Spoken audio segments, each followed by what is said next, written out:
各位，川普剛剛表示他不支持台獨，結果呢，賴清德就出來悍然宣布，我就是台獨，打臉川普，壓力全給到了中國。那看中國這回怎麼辦吧？來吧，新加坡聯合早報報道，賴清德重申台獨的意涵。這話怎麼說的呢？美國總統川普告誡台灣不要走向獨立以後，賴清德重申台獨的兩大意涵，即台灣不屬於中華人民共和國的一部分，以及中華民國與中華人民共和國互不隸屬。看看賴清德是怎麼說的吧。有主權才有國家，有台灣才有中華民國。所謂台獨這兩個字的意涵，其實是在指台灣不屬於中華人民共和國的一部分，是在指中華民國和中華人民共和國互不隸屬。有主權才有國家，有台灣才有中華民國。所以你看嘛，我擔任總統之後，我是三軍的統帥，我到陸海空軍官校，他們的大禮堂都放了一對對聯，這對對聯就是為何而戰？為中華民國而戰。為誰而戰？為台澎金馬2300萬人而戰。不管是民進黨的台灣前途決議文，或者是蔡英文總統的4大堅持，都是目前本黨或者是我領導的政府所推動的國家政策，都是推動的國家政策。所以大家都可以清楚知道，所謂台獨這兩個字的意涵，其實是在指台灣不屬於中華人民共和國的一部分，是在指中華民國和中華人民共和國互不隸屬。大家要了解了，台獨兩個字的意思，其實是指這兩個內容。這不是明顯的就打臉川普嗎？川普，你說反對台獨，我現在就是台獨啊！你反對我不是中華人民共和國的一部分嗎？你反對我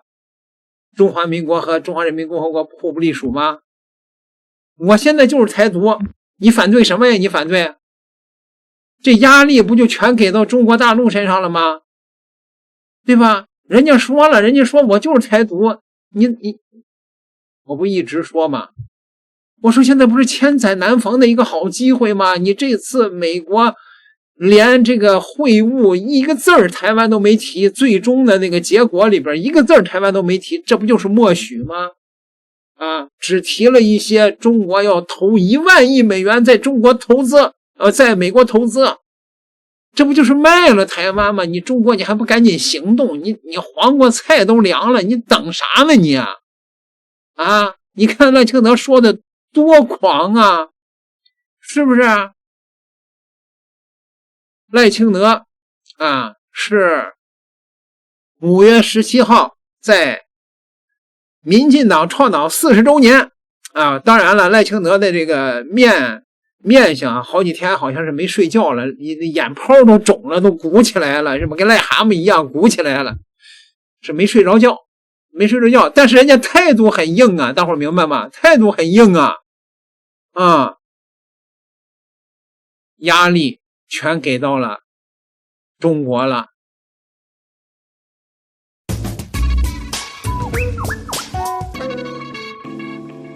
各位大家好，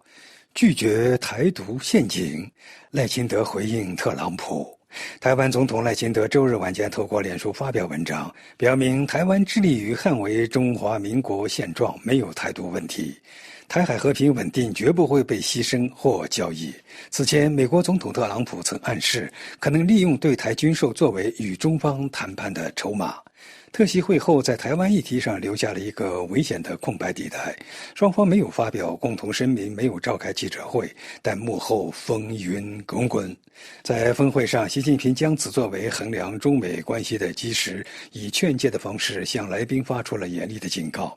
台灣問題是中美關係中最重要的問題，處理不好，兩國就會碰撞甚至衝突，將整個中美關係推向十分危險的境地，並稱台獨與台海和平水火不容。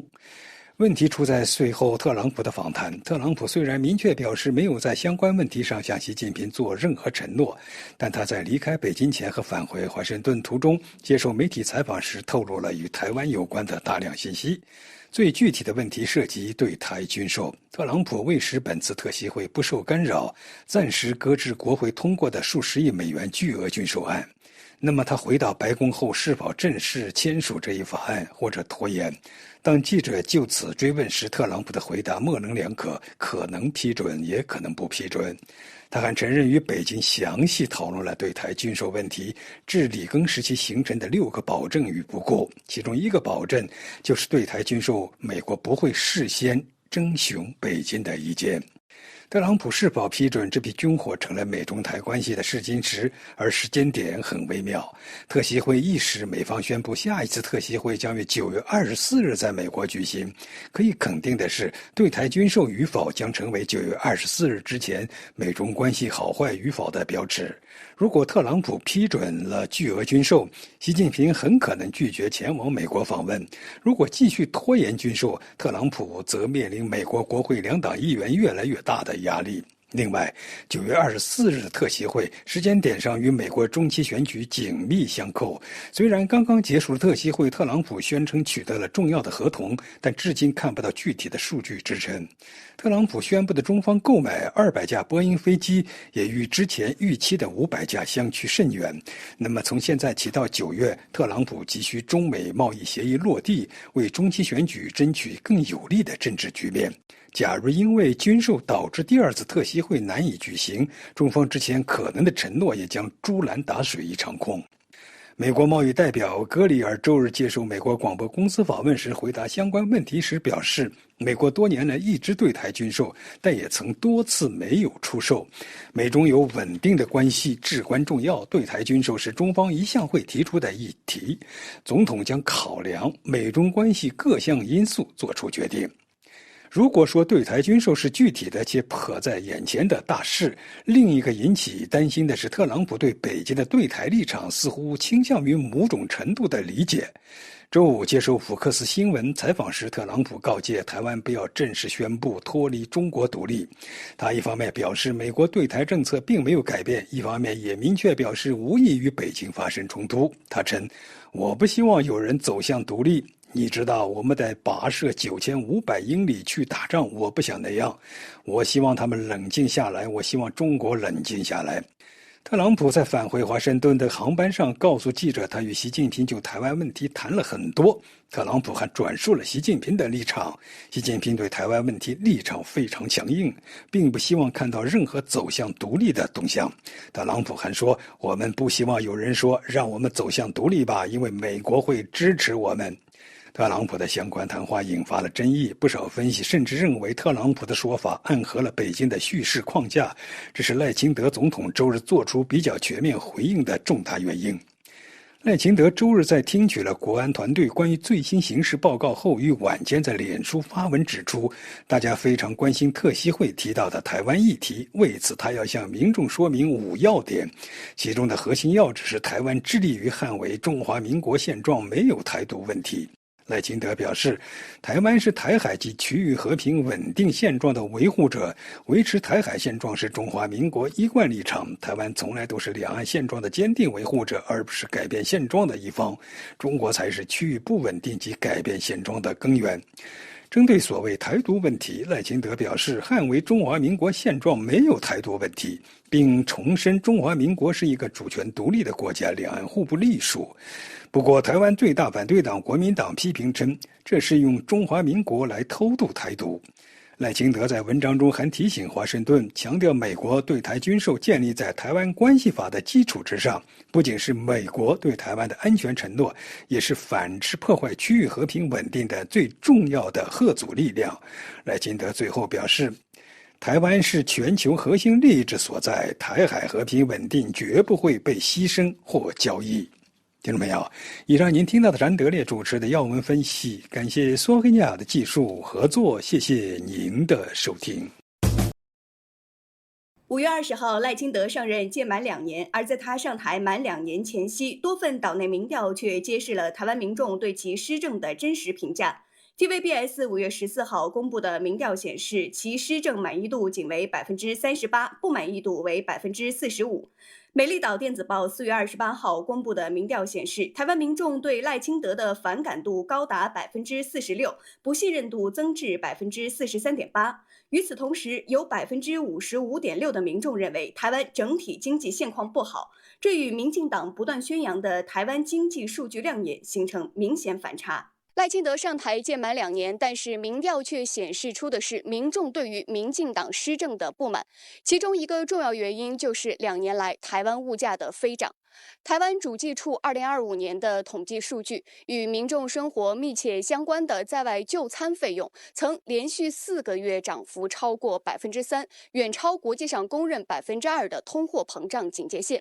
以我所在的台北為例，一份上班族經常吃的普通超市賣的小小一份便當，基本都要100元新台幣左右，而在2023年以前，這樣一份便當只要60到80元新台幣。現在都不景氣呀，你又漲，什麼都漲，現在沒有一樣不漲的，所以我們也都很頭痛。賴清德當局不斷吹噓經濟增長、出口創新高，但對普通台灣民眾而言，更真實的感受卻是薪資停滯、物價上漲以及越來越沉重的生活壓力。2025年末，賴清德曾狂妄宣稱台灣經濟進步，許多人有錢又有閒。然而現實卻是，幾個月後，中東局勢動盪衝擊供應鏈，島內竟然爆發塑料袋之亂。你有錢也買不到，現在買不到塑料袋，都買不到，有錢也買不到。而對於近年頻繁出現的搶購潮，台灣民眾早已見怪不怪。表面的經濟增長掩蓋不了島內供應鏈脆弱、產業失衡、貧富分化加劇等深層問題。英國《經濟學人》雜誌甚至直接用“台灣病”3個字概括當前台灣經濟的困境。這個所謂的台灣病啊，那麼它就不只是高增長、低獲得感所帶來的這種象徵的 K 型分化的症結，那麼它也是反映出了台灣經濟社會發展的一些結構性、趨勢性一些深層次的問題。那麼這裡邊賴清德當局常常用台灣的經濟數據作為自己執政不佳的一個遮羞布或者說是一個拿來吹噓的籌碼，但實際上我們看到台灣病恰恰戳中了這些數字狂歡的一個虛假的泡沫。民進黨當局用他這種所謂的台獨的路線去高於台灣經濟社會發展的一個整體利益。當他是以這樣一個謀獨的視角來去處理經濟問題的時候，那麼台灣的這種所謂的經濟社會方面的這種症候這種病症，那麼就會日益嚴重。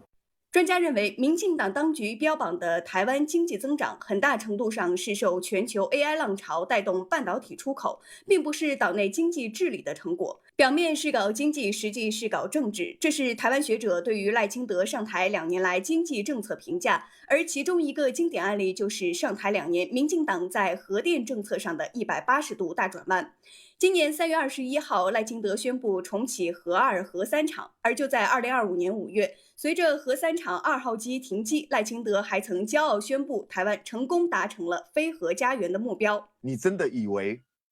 民進黨是真的反核是他們神主牌嗎？反核只是一個奪權工具。而就在這場髮夾彎大戲的背後，是台灣電價連續多次大幅調漲，卻依舊難以避免頻繁限電停電，是為彌補供電缺口，火力發電全速運轉，讓台灣中南部民眾陷入用費發電的無奈，更是綠油油借新能源之名種電自肥弊案頻傳，以及伴隨而來的生態破壞。因為它是用火電來補，那火電造成的空氣污染，以及你開發風電、光電的生態破壞，以及你整個電網韌性大幅的下降，它的波動非常的劇烈，都是幾千億的成本。而比經濟困局更令島內社會擔憂的是賴清德當局不斷加劇的政治對立與社會撕裂。從上任之初羈押柯文哲到大規模搜查藍白黨部與地方縣市政府，從起訴在野民意代表到打壓統派人士、兩岸交流團體、陸配和藝人，綠色恐怖成為賴清德上台2年來台灣媒體頻繁出現的關鍵詞。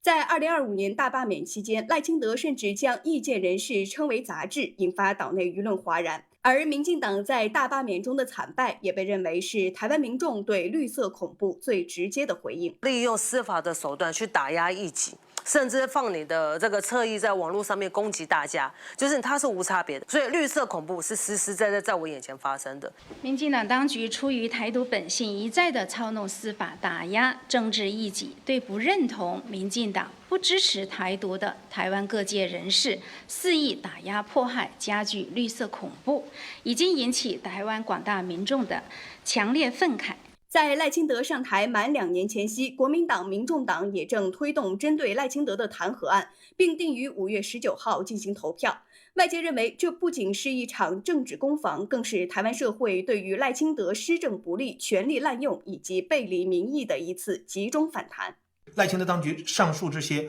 種種倒行逆施，實際上就是相當於不斷的去把自己的路越走越窄把自己的這樣一個人是越做越小。把這樣一個事情是越做越絕，所以說在這種情況之下，它形同於不斷的把台灣社會包括像在野陣營的支持者以及游移搖擺的中間選民都不斷的向外推，把他們推到自己的對立面讓自己實際上是相當於是坐困愁城。